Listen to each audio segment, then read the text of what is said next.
Welcome back to the Chad Hasty Show on News Talk 95.1 FM and 790 AM. KFYO, thank you for tuning in this morning. We go to the phones right now, and the Republican candidate for Precinct 2 County Commissioner, our friend Jason Corley, on with us. Hey, Jason, how's it going?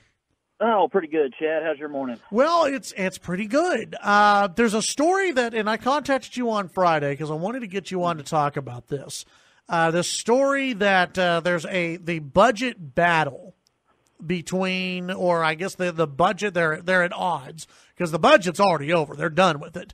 But that the sheriff and the current county commissioners are at odds over the budget on this. And you and Chad C. had a press conference on Friday at 11 a.m. to talk about this and really bring this up because it wasn't something that was really being discussed publicly at all, that the sheriff and that the county commissioners were at odds over this. What's going on? What is the big deal over this budget, and what's going on with the sheriff and the current county commissioners? Well, for one thing, the sheriff's got 2.5 million reasons to be upset with our commissioners and their budgeting process right now. Okay. What the current commissioners are proposing is voting in the effective rate, which is a good thing. This is a tax rate that will generate the same amount of revenue for the county as it did the previous year. So that's going to be last year it was 35.8 cents. This year it'll be 34.8 cents. So the way that works, everybody noticed their property values went up. Okay. Right. So property values go up. So in order to generate the same amount of revenue to run the county with, you can actually lower the tax rate and still generate the same amount of revenue.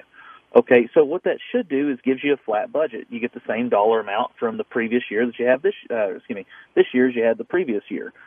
So if the county brings in the same amount of revenue, why would you need to cut the budget of any elected official? That doesn't make much sense. It also doesn't make a whole lot of sense to do it to law enforcement. So here's the question. One other thing that never gets talked about when we talk about the effective rate. There's new construction going on all the time. So you had all these new homes and businesses built.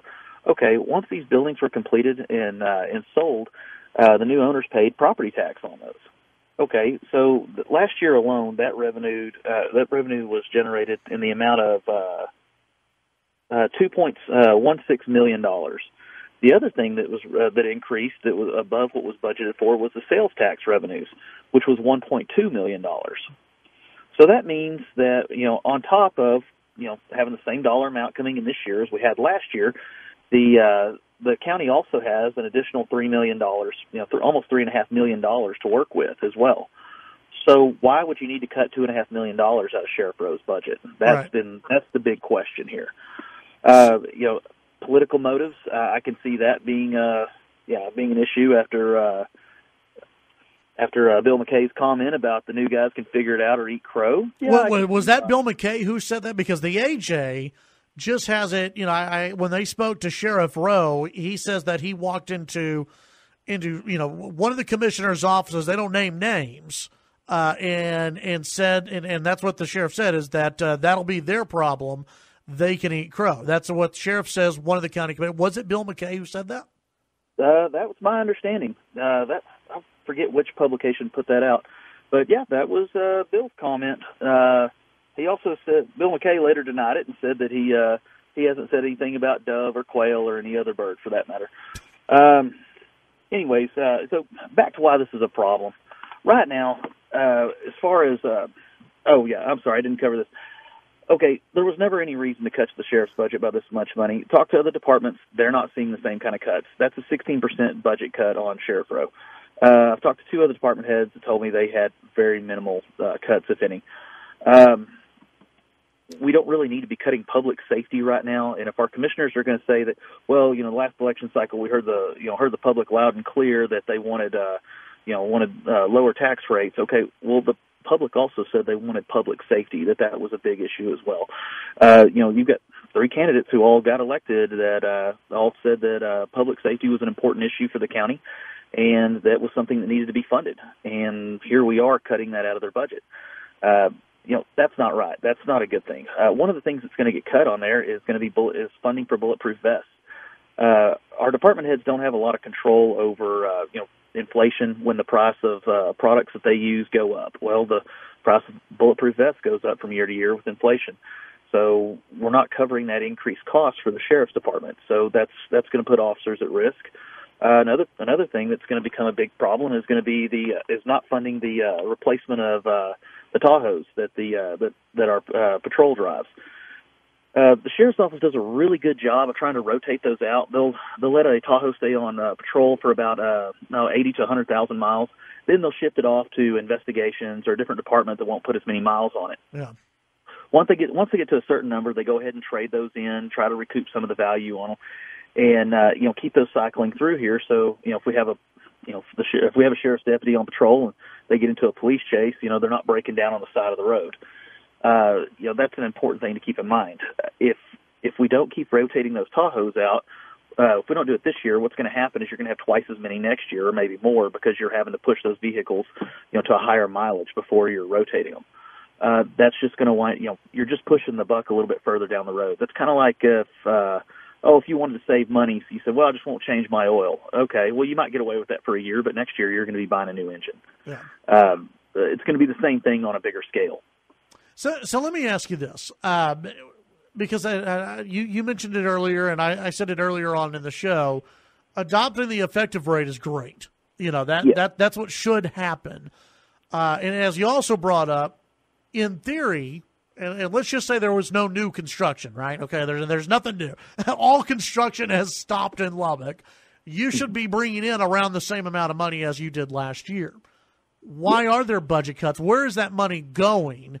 And with the new construction, you are going to be bringing in extra money. So where's the money going to? What's happening? Is it disappearing? Is it going into someone's pocket? What's going on? Well, that's what we've all been questioning. So if we've got an extra $3 million coming in, and then we've also got another $2.5 million coming out of the sheriff's budget, so that gives us $5.5 million.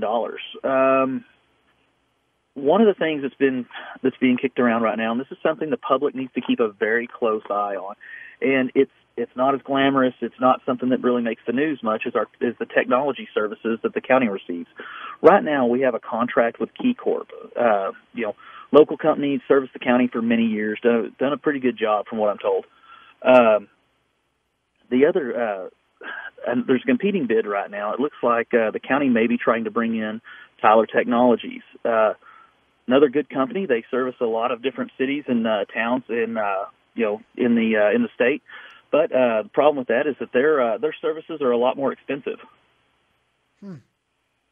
So if we bring them in, the other problem is KeyCorp's contract doesn't run up until September. So if we break contract, I've been told we're on the hook for about a $6 million lawsuit for breaking contract. Then there's going to be transfer fees involved to transfer that data from KeyCorp over to Tyler Technologies for the county.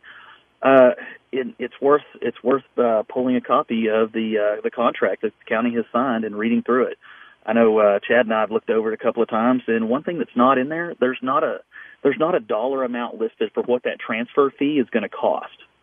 So KeyCorp can charge the county whatever they want, and I've been told this may cost the county anywhere between $15 and $30 million to transfer over. Wichita Falls is another example of a city that's transferred over to KeyCorp. That was a 3-year process for them to do that. Some other concerns of this is that, using transferring over to Tyler Technologies for Wichita Falls. Another concern here is Tyler Technologies is they offer a off-the-shelf product. They sell they've got all these different software packages. That's what you can get. That's what you use. KeyCorp, what they do is custom software. So whatever, your department heads need, they'll give them a quote for how many hours it'll take to build it, and that's exactly what they build. There's no sense in breaking a contract if we've already got it in place, not for $6 million. We might as well just wait until September of 2019 when the contract runs up, and then make the change then, if that's the direction that the county decides to go. But I'm opposed to breaking this contract just for the dollar amount that it's going to cost us. So what it looks like to me is that, we're trying to save up money to pay for a lawsuit that we don't necessarily have to go through. Huh. Very interesting. So let me ask you this before I let you go, Jason. Back on the budget issue, what is the solution in your mind? Is there a solution right now, or is this going to come back and bite the next commissioner's court that you will, most likely be a part of? Well, come January 1st, we can start moving money back around and do what we have to do to try to make sure that, that we've got the sheriff's office funded to the degree that it needs to be. But more importantly, the thing we need to remember right now, call your sitting commissioners and let them know how you feel about this. And the reason I say that is right now that budget's in pencil. We've still got time, but we can still make changes. So, if you're not happy with this idea, call in and let them know. Go down to the courthouse and make your opinion known. That's a lot of elected officials tell you they never hear from their constituents. Well, that needs to change. We need to make sure that we're all being loud and clear on what we want done and, to what level of public safety we want provided to the county. That's the best thing you can do right now because it's not set in stone. It can still be changed. All right, Jason Corley, Republican candidate, Precinct 2 County Commissioner. Appreciate it, man. Good to hear from you. And this is an issue that we're going to keep watching. I know the Sheriff's Department is worried about it, and you and Chad C. are worried about it as well. And we're going to keep watching it. Yes, sir. Thank you, Chad, for Appreciate helping us get the word out. Thanks, Jason. That's Jason Corley, Chad Hasty Show.